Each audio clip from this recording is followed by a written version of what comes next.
नमस्कार दोस्तों, मैं के आपका फिर से स्वागत करता हूं हमारे चैनल के सब जानता है में। दोस्तों, पिछले कुछ समय से सती के बारे में भ्रामक धारणाएं बन गई है। लोग अपने पति के शव के साथ जलने वाली नारी को ही सती कहने लग गए हैं, जबकि सत्य यह है कि इस प्रकार देह त्याग की परंपरा राजस्थान में तब पड़ी जब विदेशी और विधर्मी मुगलों से युद्ध में बड़ी संख्या में हिंदू सैनिक मारे जाते थे।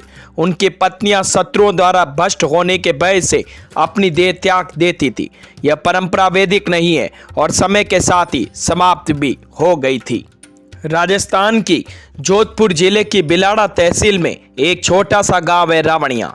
अब इस गांव का नाम गांव की प्रख्यात सुपुत्री बाला सती रूप कंवर जी के सम्मान के रूप में रूपनगर रख दिया गया। विभिन्न जातियों व समुदायों के निवासियों वाला यह गांव कभी जोधपुर राज्य के अधीन खालसा गांव था। इसी गांव में श्री लाल सिंह जी की धर्मपत्नी जड़ाव कंवर की कोख से 16/8/1903 को एक बालिका का जन्म होता है। यह उनकी दूसरी पुत्री थी। बालिका के सुंदर मुखमंडल को देखकर नाम रखा गया रूप कंवर।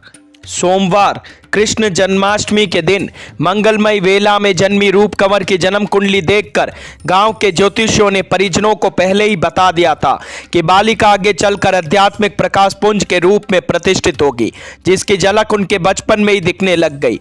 वे अपने बाबूसा श्री चंद्र सिंह जी, जो धार्मिक प्रवृत्ति के साथ पूजा पाठ में ज्यादा समय व्यतीत करने लग गई।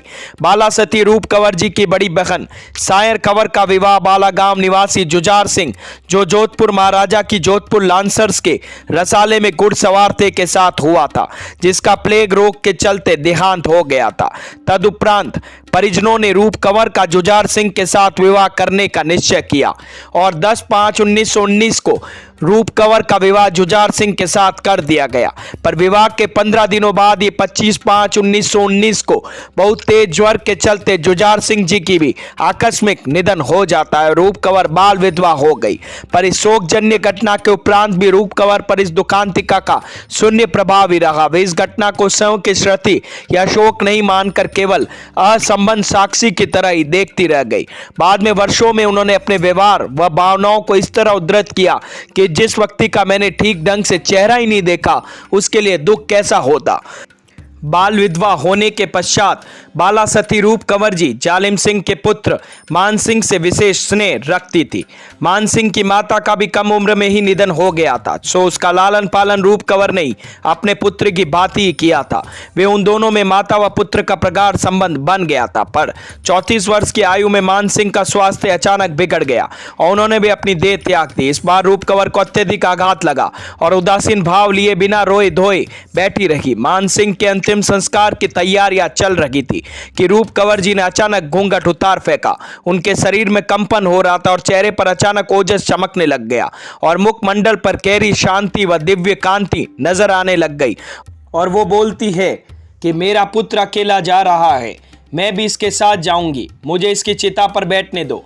अग्नि अपने आप प्रकट हो जाएगी, यदि नहीं हुई तो मैं अपने आप वापस घर चली जाऊंगी। गांव वालों ने उनके इस प्रकार सती होने के संकल्प को रोकने की कोशिश की, पर सभी विफल रहे। तभी रास्ते में उन्हें रोकते हुए एक शराब पिए व्यक्ति का उनसे स्पर्श हो गया। उनके सतीत्व भावना जाती रही। उन्होंने अपने घर आकर आंगन में सती होने का एक और प्रयास किया, पर उनका यह प्रयास भी रोक दिया गया और उसके बाद उन्होंने अन्न जल ग्रहण त्याग दिया।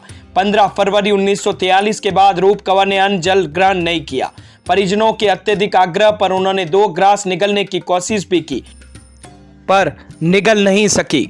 संपूर्ण जीवन काल के अंत तक उनका सदा के लिए खान पान छूट गया और उनके पास भक्तों का तांता रहने लग गया।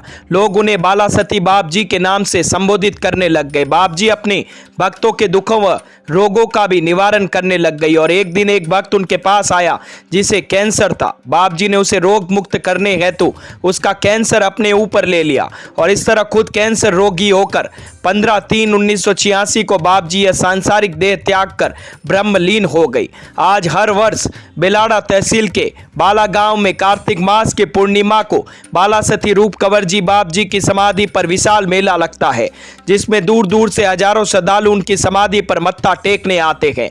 उनके आश्रम, जिसे बाला दामनवाड़ी आश्रम कहते हैं, में आने वाले सभी भक्तों के लिए प्रसाद की व्यवस्था होती है। अपने जीवन काल में भी बाप जी रूप कंवर ने उनसे मिलने वाले हर एक भक्त को कभी बिना भोजन किए जाने नहीं दिया। उनके आश्रम का एक ट्रस्ट भी बना हुआ है, जो आश्रम की व्यवस्था के साथ यहाँ बनी गौशाला का संचालन भी करता है। इस गौशाला में सैकड़ों गायें हैं। बाप जी खुद अपने जीवन काल में गौ सेवा करती रही थी। भारत के प्रथम राष्ट्रपति डॉक्टर राजेंद्र प्रसाद इनके भक्त थे। उनके आग्रह पर वे 7 दिन राष्ट्रपति भवन में रही। भोपालगढ़ में गौशाला के उद्घाटन के हवन के लिए उन्होंने एक बच्चिया को दूह कर दूध निकाला था। वह बच्चिया अगले 14 साल तक प्रतिदिन एक लोटा दूध देती रही। ऐसी महासती माता रूप कंवर ने पहले से ही निर्धारित घोषित दिन 16 नवंबर 1986 को मां समाधि ले ली।